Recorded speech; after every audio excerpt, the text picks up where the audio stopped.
I'm going to show you how you can get faster for your specific sport, and we're going to start right now.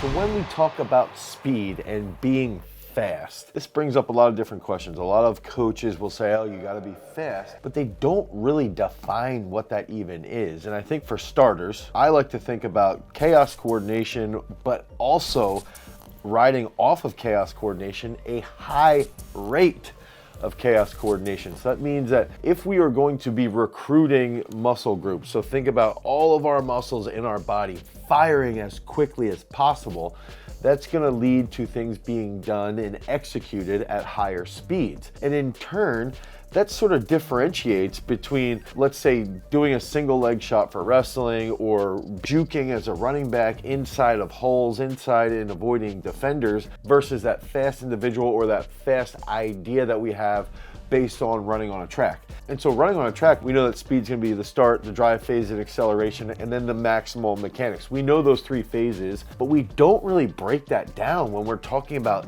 in competition speed. And that's one of the main differences here, is that when we have open skilled sports that aren't running on a track, there's gonna be various different angles, there's gonna be higher rates of coordination, there's gonna be semi-autonomous movements that really is going to impact our speed. And that's gonna take us to the concept of transient speed. So transient speed is every way that involves being fast that doesn't involve sprinting speed, okay? Think about basketball. You have an implement, you have a basketball that you're dribbling with, and you have to cross somebody over. If you see highlights of any of the best basketball players in the NBA, you know that they're fast, but there's a difference between their speed and Usain Bolt's speed, right? And so we are coining this as transient speed. It's a differentiation from the track to the athletic world. So all of these forms of speed are speed exercises, speed movements that transfer to sports performance. And so those key examples would be Jordan Burroughs hitting a blast double for wrestling, Steph Curry crossing somebody up and taking a three-point shot, Nick Chubb hitting a quick juke, scrambling for another 2 to 3 yards while someone's hanging on him. And then finally, even a shot putter or discus thrower, they get into the ring and they move at extremely high rates and they're very fast, but there's not really a term for what type of speed that is. We just say that they're fast, and we're not differentiating between that and actual locomotion. And so how does this help? We know that speed kills, and in this sense, transient speed kills. It's the speed that can cross all athletic boundaries. How can we develop this? If we think about the command task that we have when we're getting into the blocks on the track, that's gonna be that command of, all right, I'm gonna get set, and when I hear the gun, I'm gonna go. It's the same command that a football player or running back will have as they step to the line and they're about to take a handoff for a running play, right? It's the exact same type of command. And so to train that command-driven intent, we can use technical coordination movements to improve our ability to apply a large amount of force. So if we're that running back, now we can train doing Olympic lifts, we can do power snatches, we can do power cleans, we can do trap bar jumps.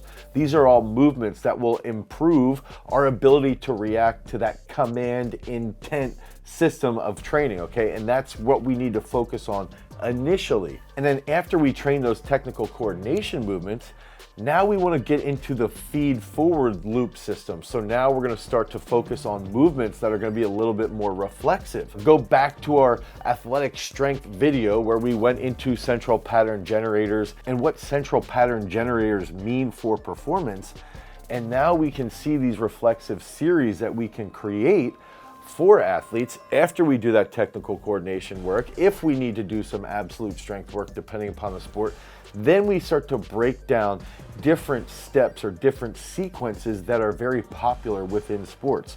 If we're talking about running backs, we're going to see a 1-step to a 4 or 5-step sequence that leads to a consistent pattern of jukes. Now, jukes can happen at all different speeds and all different positions, but typically there's going to be about 10 to 15 different patterns. This might be even greater than that. I've spent quite a bit of time breaking down different juke patterns, and that's what I've found so far, but there's still a lot more footage, obviously, that I need to go through. Same with basketball. There's gonna be consistent patterns that we can then train inside of the weight room to lead to that more flow state, okay? So that means these movements are gonna be more semi-autonomous. And where I wanna go with this would be, if I think about a football player, the command intent will be, I'm going to take a step and get my hand off, right?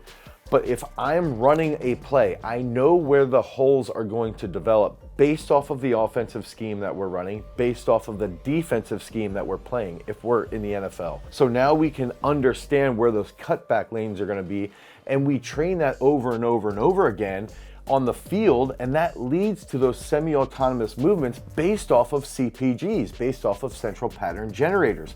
So that helps the running back execute things quicker without having that traditional speed. I like to think about this as electricity, okay? So in old homes, or even here in the gym, when you turn the light on, there's a delay from when you flip the switch to the lights coming on. And so what this can be compared to is an athlete who reacts very slowly, okay? The switch gets turned on and then they react. But what happens with reflexive movements and training central pattern generators, we start to see the flip of the switch, and then the reaction happens a lot quicker. So it's going quicker and quicker and quicker. They're minimizing the noise, which leads to that quicker reaction time. And that's the same principle that we want to see done throughout all different sports. So how can we actually develop this truly? That first step would be using technical coordination movements, so power snatches, power cleans, trap bar jumps like we mentioned earlier, but using variations that emulate the patterns and the positions that these athletes will be in their sport. A good example would be swimmers if they're coming off the blocks. Maybe doing an explosive skater squat from that starting position to emulate them coming off the block. So now we can do that 2 to 3 days a week,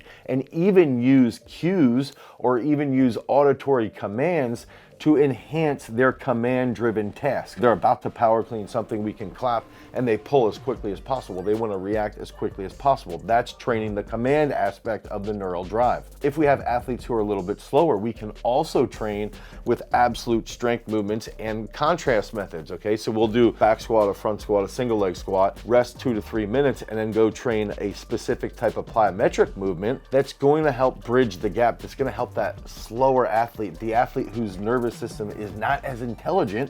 We're going to train that nervous system to be more reactive so that they can hit those better positions, but we want to pick the plyometrics that are going to be very similar to the exercises or to the positions in their sport. So that's that second key step that you can use by using the contrast method to enhance specific reaction times in those given sports. If we can progress our athletes to continue down this road, now we want to get into the reflexive strength training system. So now we're going to start to use chunking methods to break down different positions, to break down different technical models in given sports. So who's the best point guard in the world to have ever played, right? If you're playing point guard, let's break down their top 3 to 5 moves into a chunking method and learn the first 2 to 3 steps over a longer period of time. Now we can make those more sequential and in essence semi-autonomous, which is going to lead to that feed forward system.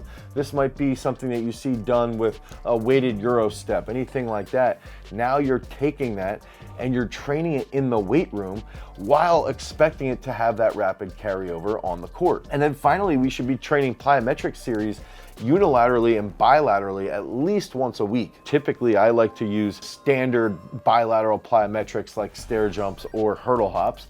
Those are going to be very simple plyometrics that you can execute to really prime the nervous system to coordinate as rapidly as possible. But then we can also bring in that plyometric session something like a whiz jump if we're talking about wrestlers, maybe mini hurdle hops to try and improve the drive phase for an athlete who might be like a wide receiver. So we can use all those types of drills, unilateral and bilateral plyometrics, to also improve their ability to coordinate at high rates. Transient speed is the speed that carries over to all realms of athletics that is not specifically sprinting speed on a closed skilled track. We can train things very similarly, but it's going to be more specific to the individual sport. Then we learn that you can train the command-driven action through technical coordination and absolute strength with some contrast methods. Then we learn use reflexive sequencing and movements to train the central pattern generators that will be utilized in different angles in each individual sport. And then ideally